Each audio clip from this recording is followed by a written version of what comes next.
Assalamualaikum warahmatullahi wabarakatuh. Salam sejahtera untuk kita semua, mahasiswa, mahasiswi semester 7 yang saya banggakan. Saya akan menjelaskan secara singkat materi di minggu yang ketiga. Mudah-mudahan secara singkat ini bisa saya sampaikan dengan padat ya.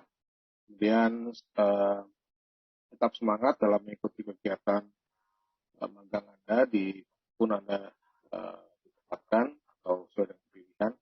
Dan semoga hasilnya sesuai dengan harapan kita semua. Ya, di minggu yang lalu kita sudah membahas tentang lanjutan dari etika ya. Kita sudah masuk ke kode etik. Nah, hari ini kita akan masuk ke masih melanjutkan di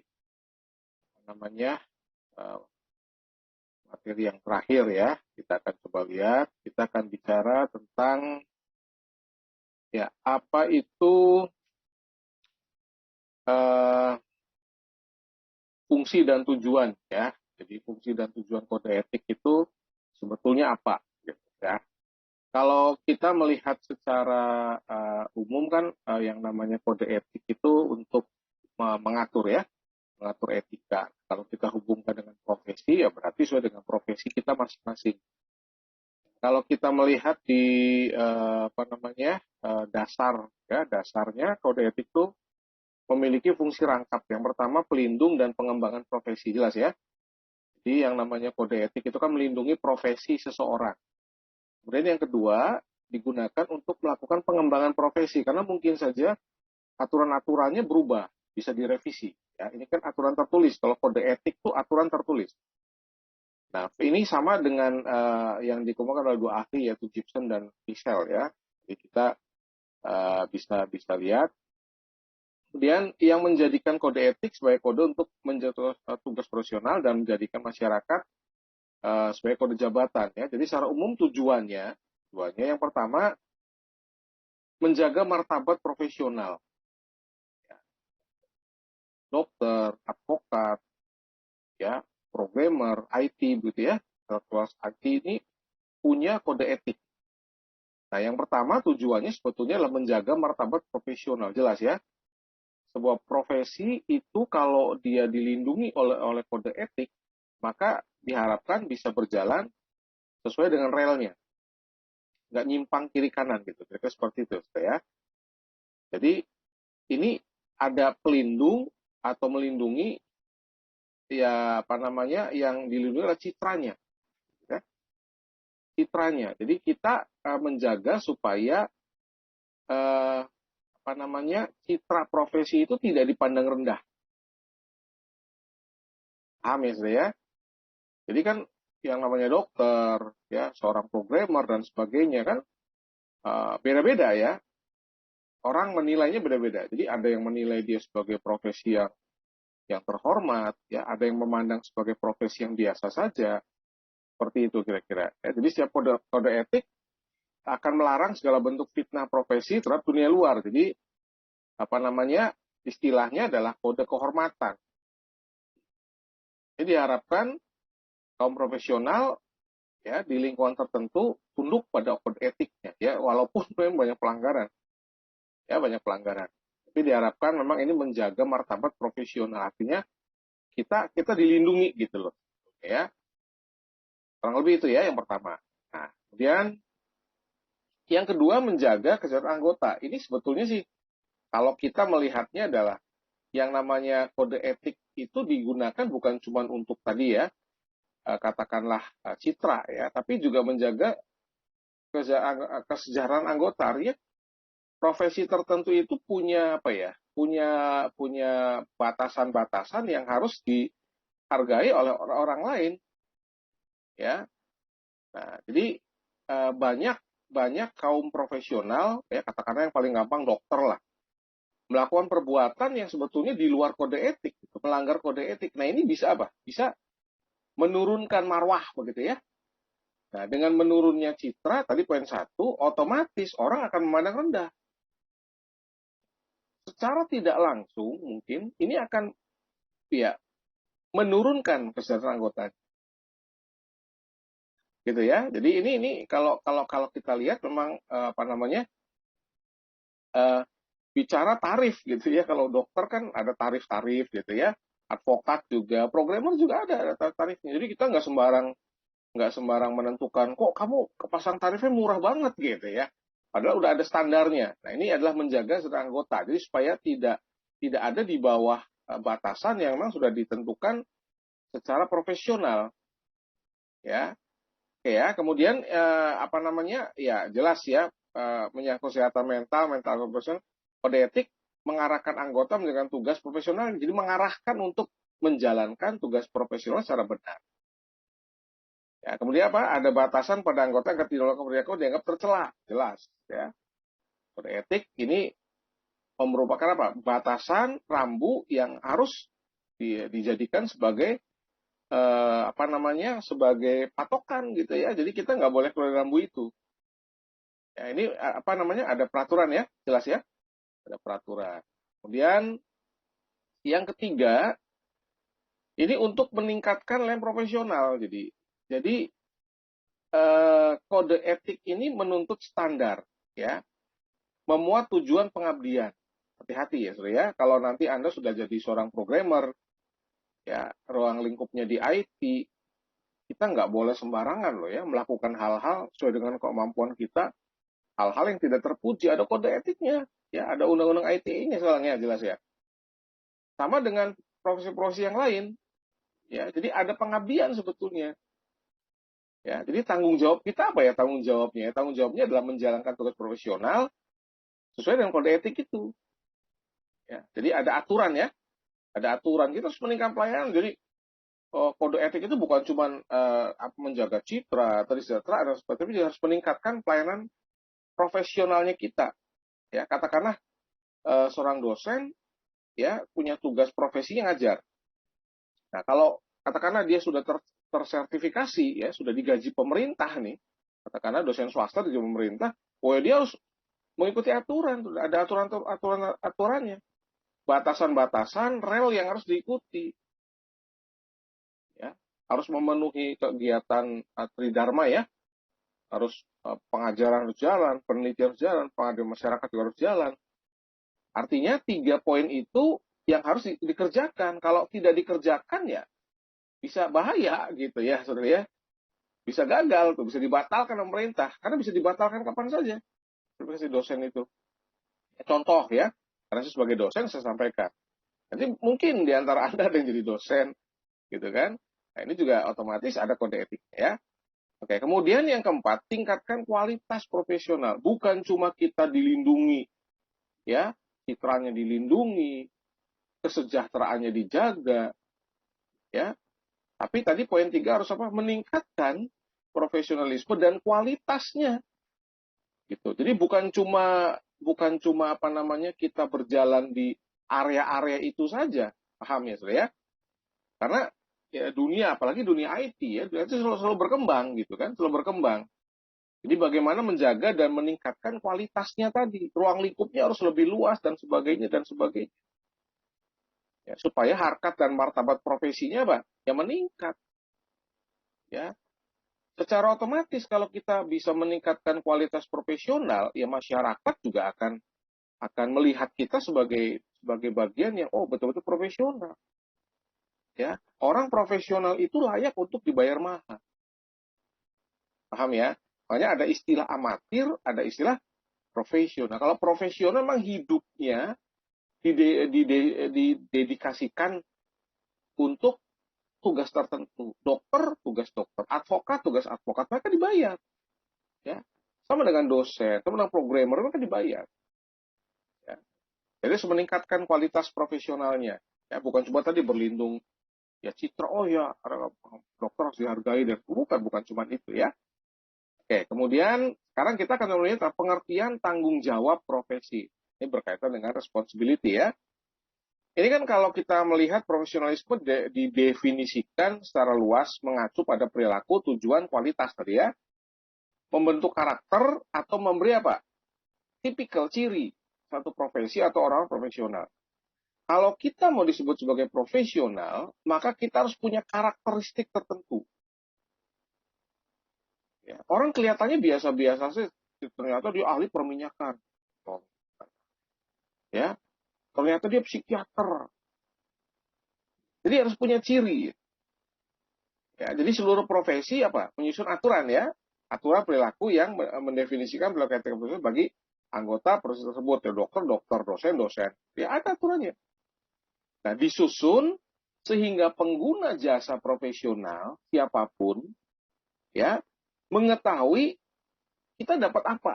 Ya, apa yang diharapkan saat mereka memberi jasa tersebut. Saat seorang dokter membuka praktek, itu terkait dengan kode etik. Ya, sumpah dokter. Yang kita udah bahas ya, Hipokrates kan. Jadi perilakunya, ya aturannya harus tunduk pada kode etik tersebut. Paham ya? Bisa pahami, mudah-mudahan bisa pahami nih. Ini pengertian tanggung jawab profesi. Nah, kemudian sekarang kita akan coba lihat ya, ada 8 prinsip. Yang pertama, kita akan melihat ya ini ada prinsip yang menjadi tanggung jawab seorang profesional. Yang pertama adalah holistik. Holistik itu include keseluruhan. Profesional itu memperhatikan keseluruhan sistem, komponen, ya, dari jasa praktek yang diberikan agar dapat menghindari dampak negatif. Holistik ya, keseluruhan. Bukan cuma kulitnya doang. Kalau ada 10 bagian, bukan cuma bagian 1, 2, enggak, seluruhnya. Ya, contoh, katakanlah ya, ini yang kita pakai, contohnya adalah dokter ya. Seorang dokter memberikan resep obat yang tepat sesuai dengan dosis. Gitu. Nggak melenceng sana sini. Ya. Jadi kalau ngobatin ya tujuannya untuk apa? Untuk sembuh gitu kan. Kalau memang nggak bisa ditangani dengan peralatan terbatas, dirujuk. Ya, harus ke sana. Ya, nggak boleh membohongi pasien. Pasien sakit A, B, ya enggak kok, nggak apa-apa. Gitu. Paham ya, ya? Oke. Kemudian yang kedua, optimal, terbaik. Saya gambarkan ya ini anak panah nempel ke sasaran di tengah-tengah, optimal. Nggak di lingkaran luar, lingkaran yang ketiga ya, enggak. Ya, tepat di tengah-tengah. Artinya apa? Memberikan jasa yang terbaik. Paham ya? Kayak dokter tadi saya singgung ya, ya semaksimal mungkin nyembuhin pasien. Ya, walaupun umur tangan Tuhan ya, saudara ya. Tapi kan kita berupaya dengan ilmu yang dimilikinya berusaha supaya pasien di tangannya sembuh, kan gitu. Saya sebagai dosen harus menyampaikan materi dan memastikan bahwa mahasiswa saya paham dengan apa yang saya sampaikan. Walaupun mungkin daya tangkapnya beda-beda. Ya kan? Tapi saya harus memastikan bahwa saya menyampaikan materi, memberikan tugas, saya harus mengoreksi, harus mengevaluasi. Bukan cuma ngasih tugas, bukan cuma ngasih materi, tanpa evaluasi. Paham ya? Ya, saudara ya. Ini saya bikin video ini tujuannya apa? Supaya nggak cuma saya ngasih materi loh. Nggak cuma saya ngasih slide PowerPoint doang ya. Saya harus memastikan bahwa Anda paham dengan apa yang saya sampaikan. Oke ya, jadi prinsip 2 optimal. Kemudian yang ketiga, lifelong learner. Paham ya? Belajar sepanjang hidup. Jadi belajar itu nih kalau saya ilustrasikan ya, ini saya ambil beberapa sumber. Ya orang tua itu mesti belajar. Paham ya? Nah, ini kalau Anda dapat kesempatan ya fresh graduate, kemudian you bisa kuliah sampai di semester di tahun terakhir sekarang, ya lifelong learning. Jangan puas, katakanlah gini, nanti mungkin selesai satu ada yang punya kesempatan untuk melanjutkan strata 2, S2. Kebut. Ya. Lifelong learner. Profesional, selalu belajar sepanjang hidupnya untuk menjaga wawasan. Kan dosen IT nggak gini-gini aja saudara ya, puas enggak. Ya harus gali terus, ngobrol sana, ngobrol sini, ikuti seminar dan sebagainya. Sekarang apalagi sebenarnya banyak online, enak ya. Saya nggak usah datang keluar kota ya, seminar online dimanapun, luar negeri bahkan bisa dengerin. Ya. Jadi dokter wah ya, nggak cuma posisi itu aja, spesialis gitu kalau perlu kan.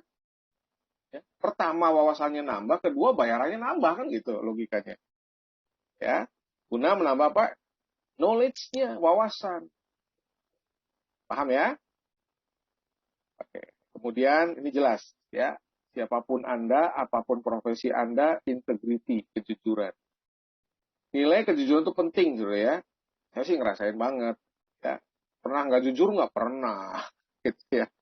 Pernah. Tapi saya berusaha supaya sekarang ada di rel apa? Integrity gitu ya, kejujuran. A bilang A, B bilang B. Saya nggak mau bohongin mahasiswa terhadap apapun gitu. Ya. Fasilitasnya kurang, saya bilang wah baik enggak. Saya bilang apa adanya. Ya. Saya bilang apa adanya. Jadi biar mahasiswa menilai. Ya, kita harus feedback kan. Ya, karena mahasiswa kan konsumen kita. Ya. Kita kan ngasih jasa pendidikan, betul ya. Pak Petrus dan teman-teman dibayar dari SPP mahasiswa. Ya, jadi saya harus jujur. Dokter jujur terhadap situasi kondisi apapun ya. Wah, penyakitnya berat nih. Apa-apa, jangan nggak boleh. Ya, harus sampaikan. Paham ya? Yang kelima adalah sharp. Berpikir tajam. Berpikir tajam. Ini kapasitas ini beda-beda tiap orang ya. Ada yang apa namanya, dia smart, tajam berpikir, bisa langsung cepat ambil keputusan, way out-nya gimana, tapi ada yang lemot gitu kan. Ya, tapi kalau kita sudah ada di ranah profesional, selalu cepat tanggap gitu loh terhadap problem.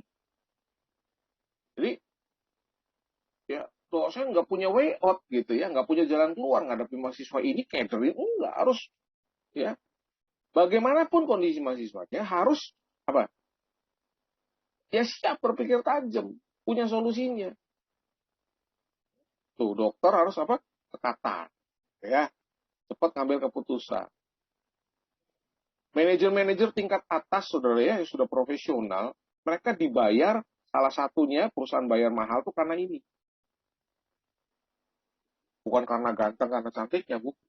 Ini nih, berpikir tadi. Ya, nggak mungkin dia jadi seorang manajer ya, abal-abal. Ya. Kalau profesional, ya berpikir tadi. Pasti. Paham ya? Kemudian apa? Teamwork. Profesi. Kita ada dalam satu profesi. Ya, ya harus bekerja sama, saudara. Saya nggak mungkin nggak nanya ke teman dosen yang lain. Saya bahkan nggak malu-malu saya nanya ke mahasiswa kalau memang saya ngerti. Dan mahasiswa mungkin punya knowledge yang saya nggak punya. Gitu ya. Hal-hal tertentu saya tanya. Nggak masalah. Harus bisa bekerja dalam apa? Satu tim. Ya. Ini kan Anda lagi ada dalam dunia kerja nih. Ya. Sebelum terjun langsung nanti ya, next year mudah-mudahan lulus, beres, kemudian Anda masuk ke dunia kerja yang sesungguhnya. Coba Anda lihat ya, nanti saya kasih tugas ya, next week ada tugas untuk dari 3 ini dihubungkan dengan implementasi Anda tuh kira-kira apa yang nyambung. Yang saya sampaikan ya, salah satunya yang saya tanya pasti teamwork. Betul nggak di tempat kerja Anda itu nggak ada teamwork? Pasti ada. Dalam bentuk apa? Bagaimana menurut Anda? Sudah maksimal belum ya? Nanti kita akan coba lihat tugas. Jadi profesional mampu bekerja sama dengan profesional lain. Ya, saya bikin penelitian bukan cuma sesama dosen CIC, enggak. Ya, kalau Anda lihat di schooler saya, ya itu ada dengan dosen-dosen luar, saudara. Kerjasama. Ya, dosen Jakarta, dosen Bandung, ada yang di Bali, ya nulis bareng gitu loh, share. Ya, paham ya? Dokter harus bersama dengan dokter lain dalam menangani masalah penyakit pada pasien. Bisa jadi dokter lain punya pengalaman di penyakit tertentu yang dosen A misalkan belum pernah nangani di penyakit ini. No, dosen B udah sering nangani. Jadi dia harus sharing. Harus sharing. Paham ya? Vision ya. Ini saya ngambil ilustrasi ya. Sukses itu dari apa? Skill, tujuannya, ya visinya dan sebagainya. Ini nggak bisa berdiri sendiri gitu. Ada yang skillnya jago banget gitu ya. Ya, tapi dia nggak punya vision yang jelas. Nggak jadi aplikasinya. Paham ya? Oke, yang ketujuh innovation, jelas ya. Apalagi kita di karangan orang IT itu nggak bisa mati. Terus, jalan terus. Harus berpikir, belajar untuk apa? Mengembangkan kreativitasnya. Supaya apa? Ya punya ide-ide baru. Ya. Ide tuh nggak bisa disimpan aja, ide terus diungkapkan. Ya, makanya dosen wajib untuk apa? Bikin penelitian, dipublikasikan. Salah satu caranya apa? Dari bimbingan mahasiswa, saudara. Mahasiswa punya ide dan sebagainya, kita bimbing, gitu kan, masuk sesuatu, publikasi ke jurnal. Banyak kemarin Anda di project itu, nanti di skripsi harus bikin jurnal, gitu kan. Nanti itu dipublikasikan. Ya. Hal-hal yang baru, apalagi TI, gitu kan, hal-hal yang baru. Dokter harus apa? Bisa menciptakan ide-ide gagasan baru menangani, mengobati jenis penyakit yang terjadi COVID ya, COVID-19. Itu kan dokter-dokter lokal yang hebat-hebat, saudara ya. Orang kita di luar negeri banyak yang kerja di sana jadi bagian dari tim pembuat apa? Vaksin. Ya, banyak orang-orang kita yang pinter di luar negeri ini. Kebayang ya, dalam waktu singkat vaksinnya jadi. Coba kalau nggak ada yang meneliti. Kebayang kan? Nah, ini ya, innovation. Anda sebagai nanti kaum intelektual ya, harus punya apa? Inovasi. Ini lagi digodok nih ya. Yang 7 ya, 8, tolong hasilkan sesuatu yang bagus ya. Hasilkan sesuatu yang berkualitas gitu, yang bagus ya, yang hasilnya bagus. Oke ya, lalu yang ke-8 adalah communication. Ya, communication. Nah, communication ini jelas. Orang yang nggak bisa komunikasi ya sekarang udah nggak bisa kerja. Salah satu syarat penting dalam prinsip-prinsip ya untuk orang bisa kerja itu di 10 besarnya adalah komunikasi. Bukan kehebatan otaknya dulu, komunikasinya dulu. Ya. Learning by doing. Gitu loh. Skill itu bisa diasah saat kerja. Tapi orang yang nggak bisa komunikasi nggak bisa melakukan itu. Jadi profesional apa? Harus mampu berkomunikasi dengan baik. Gitu ya. Dia menyiapkan objektivitas dan sebagainya. Nggak bisa cuma diem aja gitu ya. Dokter apa? Harus juga menjelaskan pada pasien secara jelas informasi baik dari penyakit dan juga penanganan tepat. Jadi menyampaikan ya, secara benar. Ingat, informasi itu bisa disampaikan secara baik, bisa disampaikan secara kurang baik. Ya, informasi yang tidak baik, saudara, itu bisa menyembunyikan banyak fakta. Informasi yang baik, ya, itu bisa apa? Include semua faktanya bisa disampaikan. Ya, itu 8 prinsip ya. Nah, ke-8 prinsip itu kalau kita sambung ya itu disilakan dengan holistik gitu ya. Ya, holistik ya. Jadi kalau kalau ada apa namanya? Holistik ya, optimal lifelong learner sampai communication kalau disingkat holistik. Oke ya, ini yang mungkin bisa sampaikan jadi 8 prinsip kalau disingkat ya holistik ya, holistik, optimal, lifelong learner, integrity, sharp, teamwork, innovation, and communication. Nah, saya berharap supaya ini bisa menjadi satu jembatan ya, satu kegiatan yang sedang Anda lakukan ini jadi satu jembatan Anda nanti untuk menghasilkan karya yang lebih berkualitas. Ya, jadi magang ini kan ya dimanapun ya Anda ditempatkan atau dimanapun pilihan Anda, ini harus dapat value-nya. Ya, harus dapat sesuatu. Kalau Anda nggak dapat value, percuma. Ya, harus dapat value-nya. Kalau kita dapat value-nya, ya insya Allah mudah-mudahan apa?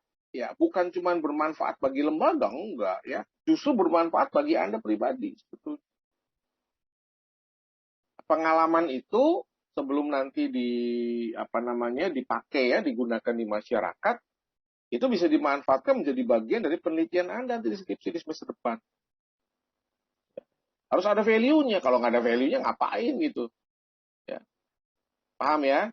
Nah, ini yang bisa saya sampaikan di pertemuan minggu yang ketiga. Sekali lagi, mudah-mudahan kegiatannya lancar ya. Kegiatannya lancar sampai di minggu ketiga. Yang sama sekali belum ngumpulin logbooknya, tolong dibikin ya. Supaya saya bisa lihat. Nanti itu saya akan download semua, akan dicek saya. Ya, apa-apa kegiatannya kelihatan dan silakan tulis dengan detail ya, nggak ada masalah. Jadi saya nyimpen catatan, nanti kita kaitkan dengan apa? Dengan ya materi yang saya sampaikan. Kan dosen lain juga sama ya, ngajar Anda juga semester 7 kan. Kebetulan saya juga ngajar di mata kuliah etika profesi. Ya, jelas, saya harus menghubungkan antara yang Anda lihat, yang Anda lakukan di sana dengan kode etik ini, dengan mata kuliah kita yang sudah kita pelajari. Ya, jadi barangkali ada tugas-tugas ya, ada tugas yang nempel gitu ya berhubungan dengan perkuliahan ini ya silakan nanti Anda kerjakan tugas. Mudah-mudahan ini bisa menjelaskan banyak hal Ya, kita sudah di minggu ketiga, nggak kerasa ya, sudah 3 minggu, saya juga sudah bikin video 3 kali. Ya, mudah-mudahan apa yang saya sampaikan bermanfaat untuk Anda semua di apa namanya dalam rangkaian kegiatan Anda ya di kegiatan gang ya. Oke, itu aja yang saya sampaikan. Ya, salam sehat semuanya. Semoga dalam keadaan sehat semua dan nggak ada masalah ya sampai nanti di bulan mungkin berakhir di Desember mungkin ya atau ada yang nggak bareng ya atau mungkin di waktu yang sudah ditentukan saya nggak hafal ya. Mudah-mudahan sekali lagi apa yang saya sampaikan bermanfaat, kemudian juga Anda juga bisa mengambil manfaat dari apa yang sedang Anda lakukan sekarang, memberikan value ya, bukan cuma untuk lembaga tapi lebih ke pribadi Anda. Ya, tapi tentunya semakin Anda bisa ambil value-nya, bisa diterapkan, muncul nanti hasil-hasil yang bagus di skripsi, yaitu akan meningkatkan parameter dari perguruan tinggi. Demikian saya sampaikan. Akhir kata saya ucapkan Assalamualaikum warahmatullahi wabarakatuh ya. Salam sehat, salam sejahtera, salam sukses.